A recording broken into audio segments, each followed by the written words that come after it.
যুদ্ধবিধ্বস্ত মধ্যপ্রাচ্যের আকাশে এখন শুধুই বারুদের গন্ধ নয়, ভাসছে এক কুয়াশাচ্ছন্ন প্রশ্ন। ইসরায়েলি প্রধানমন্ত্রী বেনিয়ামিন নেতানিয়াহু কি সত্যিই বেঁচে আছেন?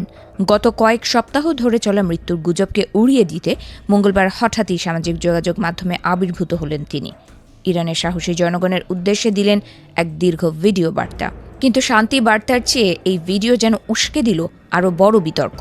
ইরানি নববর্ষ নওরোজ এবং আলোর উৎসবকে সামনে রেখে নেতানিয়াহু এই ভিডিওতে ইরানিদের নতুন সূচনার স্বপ্ন দেখান। তিনি বলেন, প্রতি বছরের মতো এবারও আমি ইরানের সাহসী মানুষদের শুভেচ্ছা জানাচ্ছি। আলো যেমন অন্ধকারকে জয় করে, ভালো তেমনি মন্দের বিনাশ ঘটাবে। তবে এই শুভেচ্ছাবাণীর পরতে পরতে লুকিয়েছিল ইরান ইসরায়েল যুক্তরাষ্ট্র যুদ্ধের তীব্র ঝাঁজ, যা সাধারণ শুভেচ্ছাকে ছাপিয়ে এক মনস্তাত্ত্বিক লড়াইয়ের রূপ দেয়। বিতর্কের সূত্রপাত গত 13 মার্চ। দীর্ঘ অন্তরালের পর সেদিন নেতানিয়াহু ভিডিও লিঙ্কে জনসমক্ষে আসেন, কিন্তু কৌতূহলী নেটিজেনরা সেই ভিডিও একটি ফ্রেমে দাবি করেন। প্রধানমন্ত্রীর হাতে 5টি নয় বরং 6টি আঙুল দেখা যাচ্ছে। মুহূর্তেই ছড়িয়ে পড়ে দাবানল। তবে কি আসল নেতানিয়াহু মৃত? আর পর্দার এই মানুষটি শুধুই কৃত্রিম বুদ্ধিমত্তা, এআই দিয়ে তৈরি কোনো নিখুঁত ডিপ ফেক?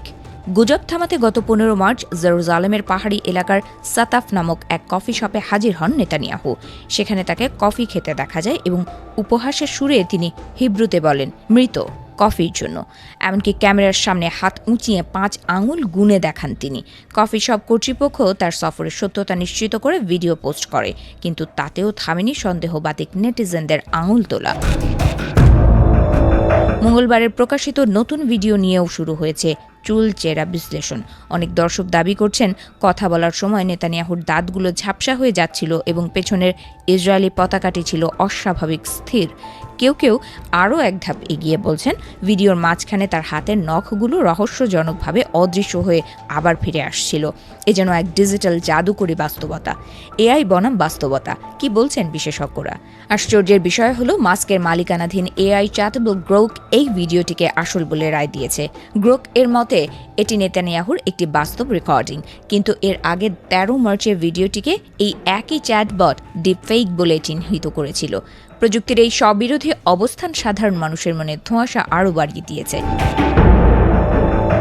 গুজব ডালপালা মেলার অন্যতম কারণ হল নেতানিয়াহুর অনুপস্থিতি। টানা 7টি গুরুত্বপূর্ণ নিরাপত্তা ক্যাবিনেট মিটিংয়ে তাকে সশরীরে দেখা যায়নি। যুদ্ধের এই চরম মুহূর্তে দেশের প্রধান কেন পর্দার আড়ালে থেকে ভিডিও বার্তা দিচ্ছেন তা নিয়ে প্রশ্ন তুলেছে খোদ ইসরায়েলি সংবাদ মাধ্যমগুলো। ইরানি সংবাদ মাধ্যমগুলো তো বুক ঠুকে দাবি করছে, ইসরায়েল আসলে এআই ব্যবহার করে জনগণের মনোবল ধরে রাখার চেষ্টা করছে। ইসরায়েলি প্রধানমন্ত্রীর কার্যালয় থেকে বারবার বলা হচ্ছে প্রধানমন্ত্রী সুস্থ আছেন এবং ইরান অপারেশন পরিচালনা করছেন। রয়টার্সের মতো আন্তর্জাতিক সংস্থাও কফি শপের ভিডিওর সত্যতা যাচাই করেছে। তবুও যুদ্ধের এই ঘনঘটার মাঝে তথ্য আর বিভ্রান্তির সীমারেখা মুছে গেছে। নেতানিয়াহু কি সত্যি রণক্ষেত্রে আছেন, নাকি কোনো এক গোপন ডিজিটাল ল্যাবরেটরি থেকে বিশ্বকে বোকা বানানো হচ্ছে? সে উত্তর এখনও খুঁজছেন অনেকে।